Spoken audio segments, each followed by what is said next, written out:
and stare at you for hours, caressing you with my eyes, savouring what naked vulnerability and exposure would do to you. My fantasies about you plague my every working hour. They screw up my work, but I don't care. My only comfort is imagining that similar fantasies might obsess you too. I dream about you dreaming about my cock, picturing it and speculating about it, imagining how it would feel in your hand or your cunt. And it's not such a bad one, dearest Gwendolynne, as cocks go. In fact, when I'm thinking about you, it can get pretty spectacular. It rises in tribute to your luscious, sensational beauty and the promise of exploring every last inch of that beauty, plunging into it as we roll around on the reference library floor, half naked and fucking like a pair of desperados.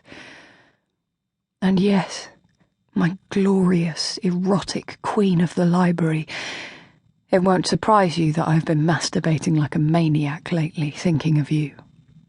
I've been working and working away at my cock while I dream of what I'd like to do to you with it. I keep seeing images of you in lingerie, little scraps of barely anything at all that reveal more than they conceal. Do you like silk and lace, dearest Gwendolynne? Or are you a plain white, serviceable cotton type of girl? I could devour you in either, or in nothing at all. But you know what we lustful, raving perverts are like.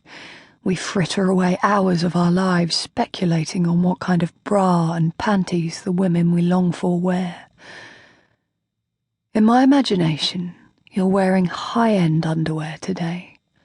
Delightful skimpy wisps that embrace your glorious breasts and bottom like a second skin. Little bits of frippery that enjoy intimate body privileges that I can only dream about.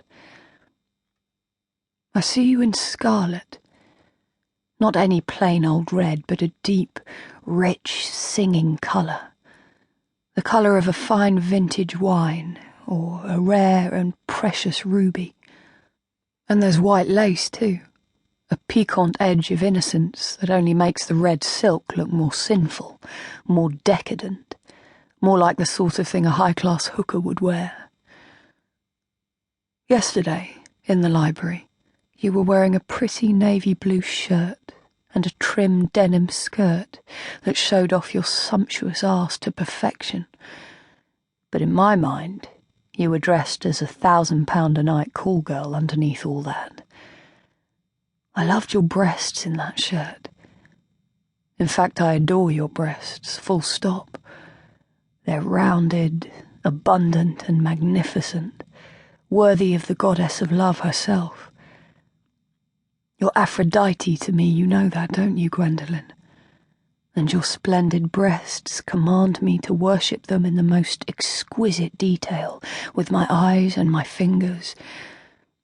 Here in the sanctum of my imagination they're a feast for my greedy, famished senses. They're high and pointed, a pair of delicious handfuls, a joy to behold. And the silky skin of their upper curves, above that teasing edge of lace, is as sweet and soft and mellow as milk and honey on my tongue. Do you touch your own breasts, Gwendolynne? I'd love to know. Why don't you touch them now as you read? Slyly and sweetly. No one need see you do it, but I'd know. Oh, I'd know. I'd see an exquisite, embarrassed flush on your lovely face, and I'd know you were blushing for me and me alone. That you were touching yourself because I wanted you to, and to please me. That's it.